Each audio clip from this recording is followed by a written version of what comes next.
बिस्मिल्लाहिर्रहमानिर्रहीम। अस्सलाम वालेकुम। Topcon and Sokkia total station की एक नई वीडियो के साथ आपकी खिदमत में हाजिर हैं। हमने अपनी पिछली वीडियो में स्पाइरल कर्व की सेंटर लाइन पर कोऑर्डिनेट्स कैलकुलेट किए थे। आज हम स्पाइरल कर्व के ऑफसेट पर कोऑर्डिनेट्स कैलकुलेट करेंगे। पिछली वीडियो में ऑटोकैड के अंदर 60 मीटर लॉन्ग मैंने स्पाइरल कर्व ड्रा की थी।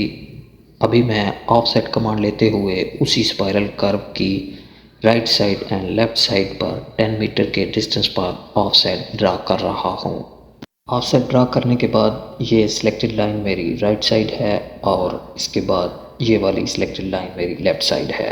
फॉर एग्जांपल हमारे पास स्पाइरल कर्व के स्टार्ट पॉइंट के कोऑर्डिनेट्स मौजूद हैं और उसके बाद इंटरसेक्शन पॉइंट के कोऑर्डिनेट्स मौजूद नहीं हैं। ओनली जस्ट टेंजेंट लाइन की WCB मौजूद है। तो WCB को फॉलो करते हुए हम ट्रुथ स्टेशन के अंदर कैलकुलेशन कर सकते हैं। चलते हैं ट्रुथ स्टेशन के डिस्प्ले की तरफ। फंक्शनल पेज 2 के अंदर मेन्यू के बाद रोड ऑप्शन सेलेक्ट करते हुए स्पाइरल प्रोग्राम को रन कर लेंगे। नई ओपन होने वाली विंडो में फर्स्ट ऑप्शन को सिलेक्ट करते हुए इंटर की प्रेस करेंगे तो हमारे पास स्पाइरल कर्व के स्टार्ट पॉइंट के कोऑर्डिनेट्स इंटर करने की विंडो ओपन हो जाएगी। मैं पिछली वीडियो के कोऑर्डिनेट्स को फॉलो करते हुए ओके बटन प्रेस कर दूंगा और उसके बाद हमारे पास स्पाइरल IP के कोऑर्डिनेट्स की विंडो ओपन हो जाएगी। अब मैं इंटरसेक्शन पॉइंट के कोऑर्डिनेट्स इंटर नहीं कर रहा। WCB इंटर करने के लिए फंक्शन की प्रेस करूंगा तो हमारे पास एजीमथ का ऑप्शन ऑन हो जाएगा। एजीमथ के सामने F4 की प्रेस करूंगा तो एजीमथ टाइप करने की विंडो ओपन हो जाएगी। स्टार्ट पॉइंट से लेकर इंटरसेक्शन पॉइंट तक यानी टेंजेंट लाइन की WCB हमारे पास 100 है। 100 टाइप करने के बाद मैं ओके बटन प्रेस करूंगा तो हमारे पास नई विंडो ओपन हो जाएगी। नई ओपन होने वाली विंडो में सबसे पहले डायरेक्शन सेलेक्ट करनी है। मेरी स्पाइरल कर्व की डायरेक्शन राइट साइड है। उसके बाद स्पाइरल कर्व का पैरामीटर इंटर करना है जो कि मैंने पिछली वीडियो में कैलकुलेट किया था। 94.868 मेरी स्पाइरल कर्व का पैरामीटर था। उसके बाद स्टेशन ऑफसेट में 0 ही रखे हुए नेक्स्ट स्टेशनिंग के सामने भी मैं 0 ही रखता हूँ क्योंकि मैंने सेंटर लाइन 0 की लेफ्ट एंड राइट साइड पर कोऑर्डिनेट्स कैलकुलेट करने हैं। ओके बटन प्रेस करते हुए हमारे पास जो नई विंडो ओपन होगी यहाँ हमने विड्थ के सामने F1 की प्रेस करनी है तो ऑफसेट डाटा एंटर करने की विंडो ओपन हो जाएगी। यहाँ मैं सेंटर लाइन की स्टेशनिंग 0 की राइट साइड पर 10 मीटर के डिस्टेंस पर कोऑर्डिनेट्स कैलकुलेट करना चाहता हूँ। तो इसलिए मैं सेंटर लाइन ऑफसेट के सामने 10 मीटर रखे हुए ही ओके बटन प्रेस करूँगा तो स्पाइरल कर्व की राइट साइड पर 10 मीटर के डिस्टेंस पर कोऑर्डिनेट्स कैलकुलेट होकर हमें शो हो जाएंगे। इसके बाद मैं स्पाइरल कर्व के 0 स्टेशन की लेफ़्ट साइड पर 10 मीटर के डिस्टेंस पर कोऑर्डिनेट्स कैलकुलेट करना चाहता हूँ। उसके लिए मैं विड्थ के सामने F1 की प्रेस करते हुए स्टेशनिंग 0 ही रखे हुए ओनली सेंटर लाइन ऑफसेट के सामने -10 इंटर करूँगा और उसके बाद ओके बटन प्रेस करूँगा तो स्पाइरल कर्व की स्टेशनिंग 0 की लेफ़्ट साइड पर 10 मीटर के डिस्टेंस पर कोऑर्डिनेट्स कैलकुलेट होकर हमारे सामने शो हो जाएंगे। तो स्टेशन ने जो right side and left side पर कोऑर्डिनेट्स कैलकुलेट करके दिए हैं 0 स्टेशन के ऊपर, उनकी लोकेशन मैं ड्राइंग के अंदर शो कर रहा हूँ, आप इजीली देख सकते हैं। नेक्स्ट अब मैं ट्रुथ स्टेशन के अंदर स्पाइरल कर्व की राइट साइड पर एवरी 10 मीटर स्टेशन के ऊपर 10 मीटर के ऑफसेट पर तमाम कोऑर्डिनेट्स कैलकुलेट करूँगा। चलते हैं ट्रुथ स्टेशन के डिस्प्ले की तरफ।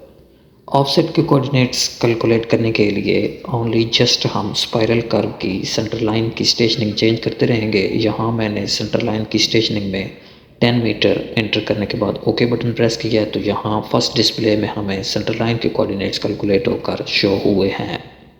नेक्स्ट ऑफसेट के कोऑर्डिनेट्स कैलकुलेट करने के लिए विड्थ बटन के सामने F1 की प्रेस करेंगे और नई ओपन होने वाली विंडो में सेंटर लाइन ऑफसेट के सामने अपना रिक्वायर्ड डिस्टेंस इंटर करेंगे। मैंने 10 मीटर पर कोऑर्डिनेट्स कैलकुलेट करने हैं इसलिए मैं 10 मीटर सेलेक्ट करते हुए ओके बटन प्रेस करूंगा तो स्पाइरल कर्व की राइट साइड पर 10 मीटर के डिस्टेंस पर कोऑर्डिनेट्स कैलकुलेट होकर शो हो जाएंगे। ये नेक्स्ट अब मैं स्पाइरल कर्व की सेंटर लाइन की स्टेशनिंग चेंज करता रहूँगा। यहाँ अभी मैंने 20 मीटर स्टेशनिंग सेलेक्ट की है, उसके बाद सेंटर बटन प्रेस किया तो सेंटर लाइन के कोऑर्डिनेट्स कैलकुलेट हुए हैं। विड्थ बटन पर क्लिक करने से और उसके बाद ओके बटन प्रेस करने से ऑफसेट के कोऑर्डिनेट्स कैलकुलेट होंगे। क्योंकि मैंने ऑफसेट विड्थ चेंज नहीं की है, ओनली जस्ट सेंटर लाइन की स्टेशनिंग चेंज कर रहा हूँ, लेकिन हर बार मुझे विड्थ बटन प्रेस करके विंडो ओपन करनी है और उसके बाद ओके बटन प्रेस करना है, तो तब हमारे ऑफसेट के कोऑर्डिनेट्स कैलकुलेट होंगे।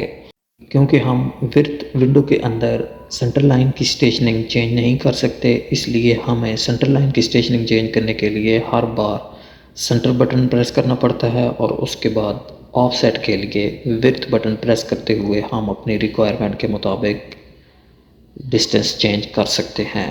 अभी ये जो कोऑर्डिनेट्स मैंने कैलकुलेट किए हैं, ये मैंने स्पाइरल कर्व की राइट साइड पर तमाम कोऑर्डिनेट्स कैलकुलेट किए हैं। नेक्स्ट अब मैं स्पाइरल कर्व की लेफ़्ट साइड पर एवरी 10 मीटर के स्टेशन पर सेंटर लाइन से 10 मीटर के ऑफसेट पर कोऑर्डिनेट्स कैलकुलेट करूँगा। सेम उसी प्रोसेस के साथ दोबारा से मैं सेंटर बटन प्रेस करते हुए सेंटर लाइन की स्टेशनिंग चेंज कर रहा हूँ। 0 स्टेशन पे मैंने कोऑर्डिनेट्स कैलकुलेट किए हुए हैं, 10 मीटर पर कोऑर्डिनेट्स कैलकुलेट कर रहा हूँ। अब जस्ट मैं विड्थ के अंदर जाकर -10 टाइप करने के बाद ओके बटन प्रेस करूँगा तो लेफ़्ट साइड पर कोऑर्डिनेट्स कैलकुलेट होना शुरू हो जाएंगे।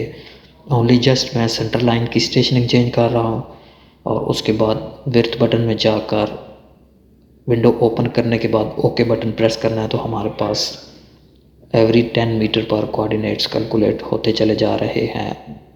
जस्ट आपने ये बात याद रखनी है कि सेंटर लाइन के कोऑर्डिनेट्स कैलकुलेट करने के लिए हमने सेंटर बटन प्रेस करना है और ऑफसेट के लिए हमने विड्थ बटन प्रेस करना है। तो ये थी मेरी आज की वीडियो। अगर वीडियो आपको अच्छी लगे लाइक करें, चैनल सब्सक्राइब करें, बेल आइकॉन ज़रूर प्रेस करें ताकि मेरी आने वाली हर नई वीडियो का नोटिफिकेशन आप तक पहुंच सके। शुक्रिया।